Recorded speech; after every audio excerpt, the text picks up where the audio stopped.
j'aimerais nous exhorter sur le thème du choix de Dieu, parce que c'est un thème qui me paraît très très important.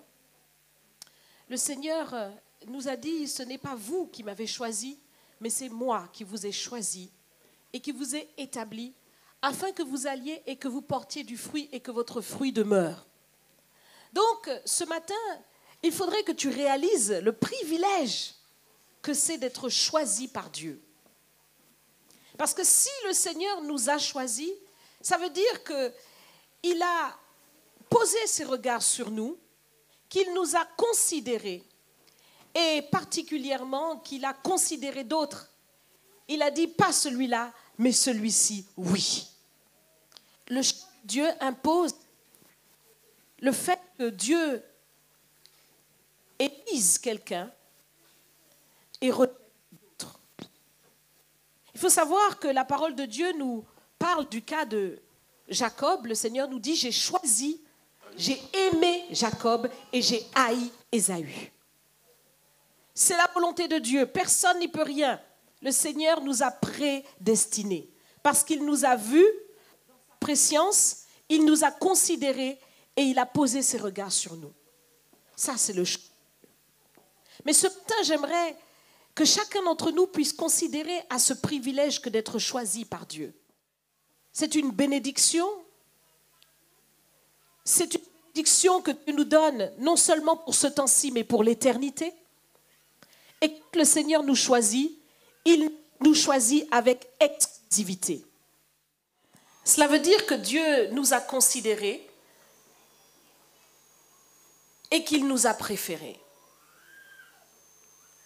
Et si nous prenons conscience du choix de Dieu et de ce privilège, nous aussi, à notre tour, nous devons choisir Dieu. Et là est la grande question pour nous ce matin. Est-ce que nous avons choisi le Seigneur ? Choisir le Seigneur, c'est aussi être exclusif dans notre décision. C'est-à-dire avoir une attitude où nous choisissons Dieu par rapport à d'autres choses. Vous savez, lorsque un homme choisit une femme et décide de l'épouser, il se tourne vers elle et il dit « Je t'aime, c'est toi que je veux ». Alors il l'a choisie. Il dit « Tu es mon choix ». Et puis, lorsque les années commencent à passer et que certains oublient le choix qu'ils ont fait, on voit que malheureusement, il y a des choix à côté.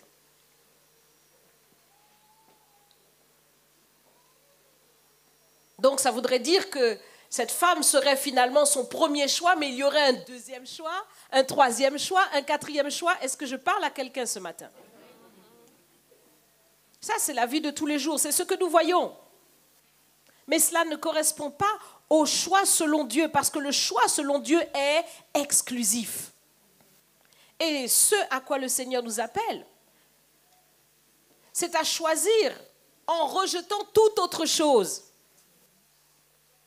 Comme l'homme fidèle qui choisit sa femme et qui est fidèle à la femme de sa vie. Ça veut dire qu'il a choisi une femme et il a rejeté toutes les autres. Comme une femme fidèle qui a choisi son mari et qui a rejeté tous les autres. Et ce matin, le Seigneur veut aussi que tu le choisisses. Et ce choix signifie un tri. Il y a un tri que tu dois faire dans ta vie, où tu dois abandonner certaines choses, toutes les choses qui ne le glorifient pas. Parce que si tu choisis Dieu, ça veut dire que ce choix est exclusif et que tu renonces à d'autres choses.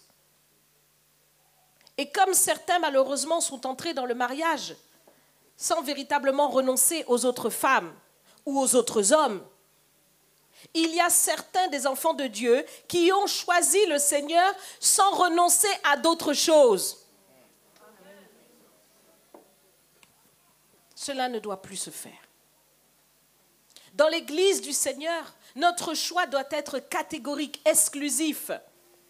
Nous devons choisir le Seigneur. Et si nous avons choisi le Seigneur, ça veut dire que nous rejetons tout le reste, tout ce qui n'est pas à sa gloire. Nous le rejetons.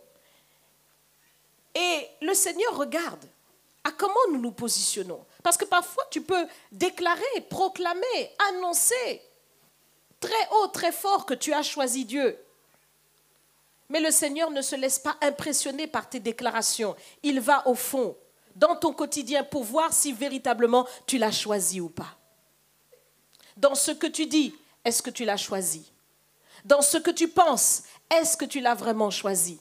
Dans ce que tu fais, est-ce que tu l'as vraiment choisi? Cela va loin. Et en y regardant de plus près, il y a des choses pour lesquelles il y a encore du tri à faire. Il faut renoncer à toute forme d'idolâtrie. L'idolâtrie, c'est ce qui passe avant le Seigneur. Et pour quelqu'un qui marche avec Dieu, c'est subtil. Mais cela peut être le fait de ne pas suivre la voie VOIX ou la voie VOIE du Seigneur. Particulièrement VOIX.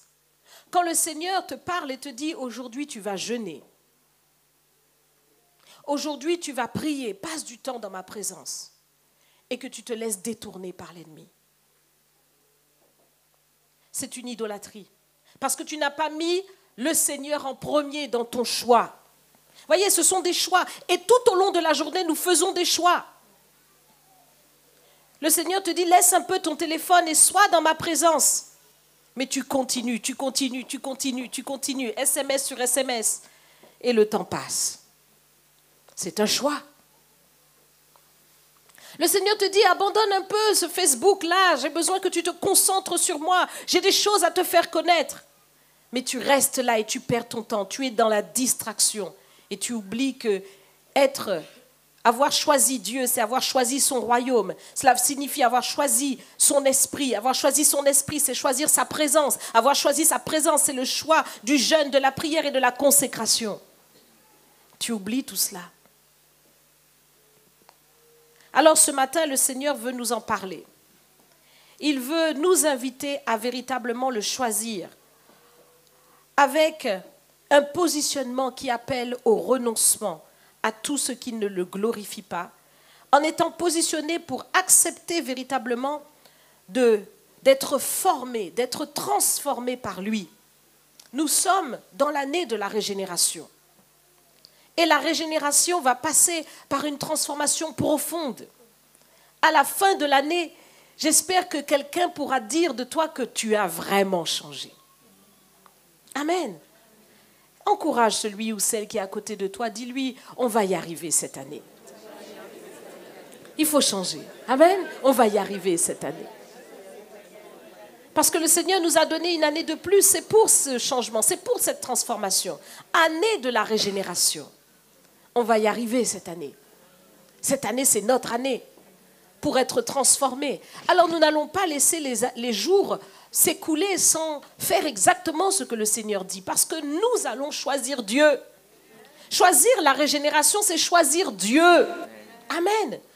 À chaque instant, à chaque moment. Et le Seigneur va te parler. Il va te parler. Parce que lorsque toi, tu le choisis, à ce moment-là, le Seigneur dit, ah, c'est bon, maintenant je peux commencer mon programme. Et il va te parler. Ne fais pas la sourde oreille. Il y a des gens qui aiment faire la sourde oreille avec le Seigneur. Le Seigneur leur parle et ils font toujours comme s'ils ne comprennent pas ce que Dieu leur dit. Pourtant, ils ont bien entendu. Dieu ne peut que t'appeler plus haut. Dieu ne peut que t'appeler à être meilleur. Dieu ne peut que t'appeler à te sanctifier. Dieu ne peut que t'appeler à être plus sage.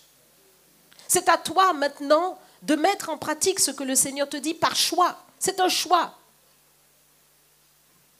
C'est un choix. Nous devons choisir Dieu à chaque instant. Accepter de choisir Dieu, c'est accepter la discipline. Nous voulons être transformés par le Seigneur, être régénérés. Cela ne passera pas sans la discipline. Nous ne pouvons plus faire ce que nous voulons et penser que Dieu sera avec nous. Nous ne pouvons plus dire ce que nous voulons dire et penser que Dieu sera avec nous. Nous ne pouvons plus penser comme nous voulions penser et penser que Dieu sera avec nous. Nous devons nous discipliner pour être comme le Seigneur. Donc choisir Dieu, c'est choisir le sérieux. C'est accepter d'être corrigé pour marcher d'un cœur pur et de véritablement élever le Seigneur, servir le Seigneur avec ferveur et non pas dans les habitudes. Le choix du Seigneur doit nous conduire à être des gens crédibles. Souvent, le pasteur aime bien prendre cette expression, nous disons « wa, wa, wa, wa, wa, wa, wa » et il n'y a rien derrière. Mais j'aimerais la reprendre ce matin pour te dire que nous ne voulons plus une apparence de piété, nous voulons la piété véritable. Parce que lorsque l'Église est dans la piété véritable, quelque chose se passe. La puissance de Dieu se déclenche, quelque chose se passe. Et nous voyons les témoignages de ce que Dieu fait dans la vie de certains. Mais nous voulons encore une explosion de la gloire de Dieu. Amen. Cela nous demande de monter plus haut. Dis à quelqu'un, sors de l'immaturité. Sors de l'immaturité. Ça nous alourdit tous, ça nous fatigue tous. C'est vrai que tu as des épreuves. C'est vrai que les épreuves sont là, mais l'épreuve n'est pas là pour te tuer. Oh là là, on aurait dit que j'ai parlé chinoise. Là. L'épreuve n'est pas là pour te... L'épreuve est une épreuve. Elle n'est pas là pour te tuer. Ça veut dire qu'au bout, on veut voir un résultat. Vous savez, lorsque vous avez un concours à passer, au bout, on vous donne la note en fonction de ce que vous avez étudié, comment vous vous êtes positionné pendant l'examen. Beaucoup se disent que c'est pendant l'examen qu'ils auront une bonne note. Non, ça se passe avant. Ça se prépare, ça se travaille. Et le jour où l'examen arrive, la note tombera. Mais c'est le résultat du travail que tu as fourni avant. Si tu es un peuple formé, un peuple discipliné, lorsque l'épreuve viendra, tu ne seras pas renversé. L'épreuve n'est pas là pour te tuer. L'épreuve est là pour te fortifier. L'épreuve est là pour faire de toi quelqu'un de plus fort, de plus sage. L'épreuve est là pour faire de toi quelqu'un de plus crédible. Quelqu'un qui n'a pas été éprouvé n'est pas crédible.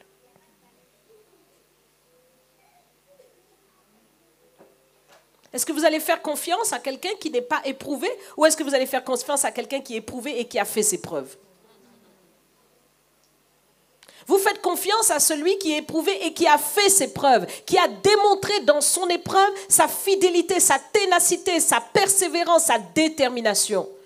Mais à celui qui n'a pas été éprouvé, qu'est-ce que vous pouvez lui confier? Vous ne savez pas l'issue des choses. Dieu veut aussi te faire confiance. Mais dans ton épreuve, tu dois choisir Dieu. Ne choisis pas les larmes, ne choisis pas la lamentation, ne choisis pas la dépression. Cela ne rapporte rien. C'est encore une idolâtrie. Mais choisis le Seigneur. Choisis de marcher comme ceux qui t'ont précédé. Ce n'était pas facile d'être Job. Ce n'était pas facile d'être Lazare. Ce n'était pas facile d'être Jérémie. Ce n'était pas facile d'être Paul. Mais ils ont été éprouvés pour la gloire de Dieu. Et ils sont devenus nos modèles. Et leur fin a prouvé que Dieu est fidèle. Quelle que soit l'épreuve que tu traverses, ton Dieu est celui qui a une porte. Il a déjà prévu la porte de sortie pour toi. Et donc, dans ton épreuve, ne cesse d'être dans l'immaturité, mais comprends qu'elle fait partie de ta formation, qu'elle fait partie de ton processus de régénération, comme Job l'a vécu dans son propre corps. L'épreuve même qu'il a traversée était une régénération de toute sa vie. Dieu a régénéré son corps, mais Dieu a régénéré aussi sa famille. Dieu a régénéré ses biens. Dieu a régénéré ses enfants dans son épreuve. Est-ce que tu peux comprendre aussi que ton épreuve peut être exactement ce dont tu as besoin pour être régénéré? Mais il faut faire le choix de Dieu, comme Job a fait le choix de Dieu. Sa femme lui a dit « Maudis Dieu et meurs !» Regarde, ne vois-tu pas que Dieu t'a abandonné? Pourquoi tu continues à le servir avec persévérance? Mais tu n'as pas d'intelligence. As-tu oublié qui est notre Dieu? Est-ce que tu crois que c'est maintenant que je vais l'abandonner? Dans mon épreuve, c'est exactement là que je vais le louer de plus en plus. Dans mon épreuve, c'est exactement là que je vais lui démontrer mon choix, mon positionnement, ma détermination, mon amour, mon zèle. C'est là, dans mon épreuve, que je vais lui démontrer ces choses. Tu ne sais pas ce que tu dis. Tu me dis de maudire Dieu. Je le bénirai encore plus fort. Mon Rédempteur est vivant et il se lèvera le dernier. Et c'est ce qui s'est passé. Le Seigneur s'est levé pour lui. Parce que Dieu dit que celui qui se confie en lui ne sera jamais dans la confusion jusque dans l'éternité. Dans ton épreuve, il faut faire comme Jacob.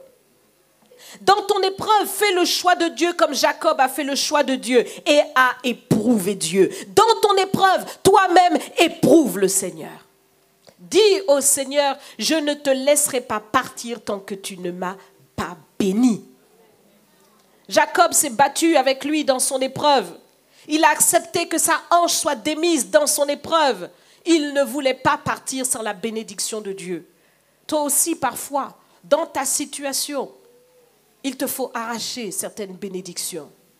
Cela te demande un effort particulier que d'autres n'ont pas à faire. Peu importe, c'est le choix de Dieu qu'il fait reposer sur toi. Dieu a regardé Jacob et l'a jugé digne de pouvoir être éprouvé pour sa gloire. Combien de choses Jacob n'a pas traversées. Mais regarde la fin. Jacob a été béni parce qu'il a éprouvé Dieu dans son épreuve. Dans ton épreuve, fais le choix de Dieu. Et fais le choix d'aller jusqu'au bout du processus avec le Seigneur. Car Dieu a quelque chose à faire avec toi dans ton épreuve. Il veut te transformer. Il veut faire de toi exactement ce que tu dois devenir. À la fin de son épreuve, Jacob n'était plus Jacob, il était Israël. Et toi, qui seras-tu à la fin de ton épreuve? Il faut que tu ailles jusqu'au bout du processus avec le Seigneur. Il faut que tu ailles en profondeur dans le processus avec le Seigneur. Ce matin, fais le choix de Dieu. Oublie ce qui est en arrière. Beaucoup ont raté des choses en arrière. Mais ce matin, fais le choix de Dieu. Amen. Si tu es d'accord, nous allons nous mettre debout et nous allons faire une prière au Seigneur. Il est celui qui t'aide à choisir Dieu. Sans moi, dit le Seigneur, vous ne pouvez rien faire. Alors nous allons élever nos voix. Répétez ces paroles après moi. Seigneur Jésus, ce matin, je fais le choix de Dieu. J'accepte de te choisir dans mes circonstances, dans mes épreuves, dans mon quotidien. Je te choisis. Ce matin, dans nos épreuves, nous te choisissons. Et nous te disons, Seigneur, règne. Maintenant, transforme-nous. Rends-nous disciplinés. Rends-nous appliqués à te choisir dans nos pensées, dans nos paroles, dans nos actions. Nous acceptons de marcher à l'instar de tous ceux qui t'ont servi et qui sont devenus nos modèles dans ta Bible. Seigneur, aujourd'hui, nous voici devant toi. Envoie ton Esprit Saint sur chacun de nous afin que notre choix soit clair, soit inébranlable, soit définitif et exclusif. Nous te choisissons. Moi et ma maison, nous servirons l'Éternel. Esprit, âme et corps, avec tous nos biens, nous servirons l'Éternel. Nous t'avons choisi comme tu nous as choisis.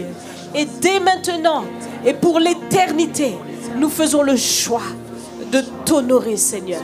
Nous te disons merci pour la puissance de ton choix qui nous rend privilégié qui fait de nous des élus. Et nous serrons fort dans notre cœur cette élection pour te garder, toi le trésor des nations. Au nom de Jésus, Amen. Acclame le Seigneur. Seigneur, Seigneur, Seigneur, Seigneur.